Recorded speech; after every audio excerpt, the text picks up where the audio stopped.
Hello বন্ধুরা, তো আজকে আমি নতুন আরেকটি রেসিপি নিয়ে হাজির হয়েছি, আলুর মাশরুম বা পাস্তা।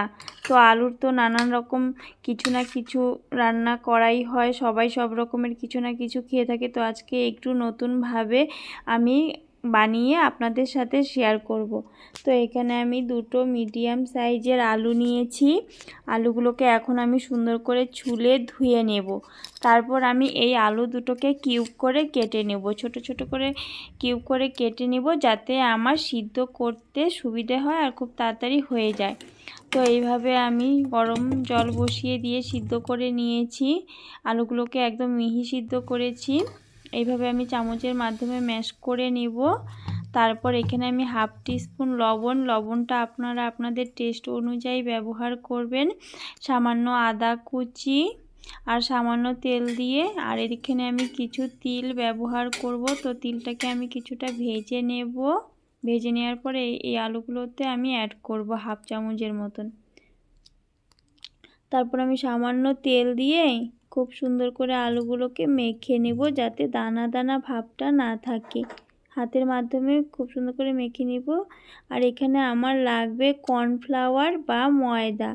তো ময়দা বা কর্নফ্লাওয়ারটা আমাদের আলুটা যখন আমরা মাখবো, এখানে আমি 2 চামচের মতন ময়দা 2 চামচের মতন কর্নফ্লাওয়ার নিয়েছি।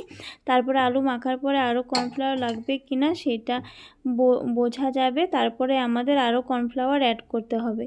তারপর আমি লাচি করে নিলাম সুন্দর করে। তো 5 মিনিটের মতন এখানে আমি রেখে দেব। তারপর এইভাবে আমি বলের মতন ওই আলুগুলোকে গোল করে লাচি করে নেব।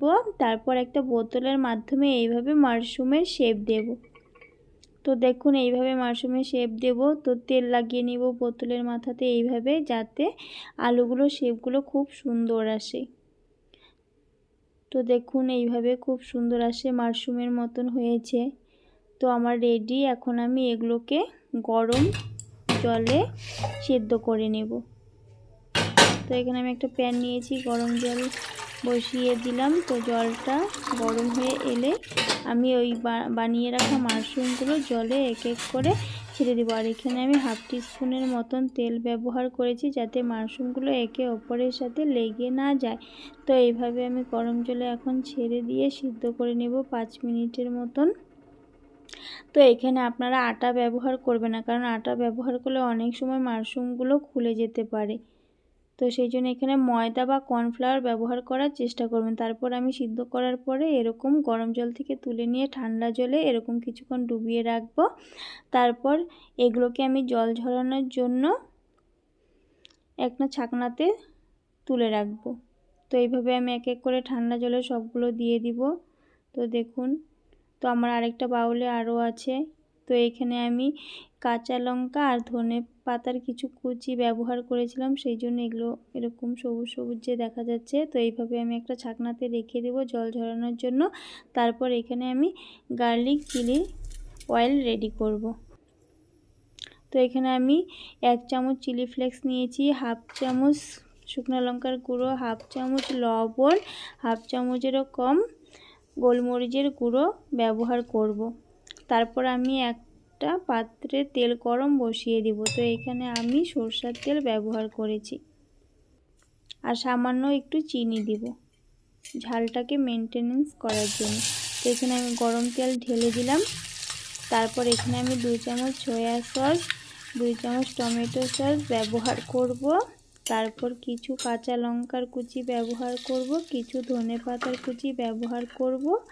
এই তেলটা আপনারা স্টোর করেও রাখতে পারেন। তো আমাদের গার্লিক চিলি অয়েল রেডি। আর এখানে আমি ওই তিলটাকে আগে থেকে যে ভেজে রেখেছিলাম, সেই তিলটাকে এখানে আমি অ্যাড করে দেব। 1 চামচের মতন আমি তিল নিয়েছি, এই তিলটাকে অ্যাড করে দেব। এই মাশরুমটা বানানোর জন্য আমাদের তিলটা অবশ্যই ব্যবহার করতে হবে। তো আমাদের চিলি অয়েল রেডি। তো এই মাশরুমগুলো যে আমি বানিয়ে রেখেছিলাম, এগুলোর উপরে এখন আমি এইভাবে সুন্দর করে ছড়িয়ে দিয়ে চামচের মাধ্যমে বা হাতের মাধ্যমে এরকম একে অপরের সাথে মিশিয়ে নেব। তো আমাদের রেডি মাশরুম বা আলুর পাস্তা, আলুর মাশরুম বা আলুর পাস্তা।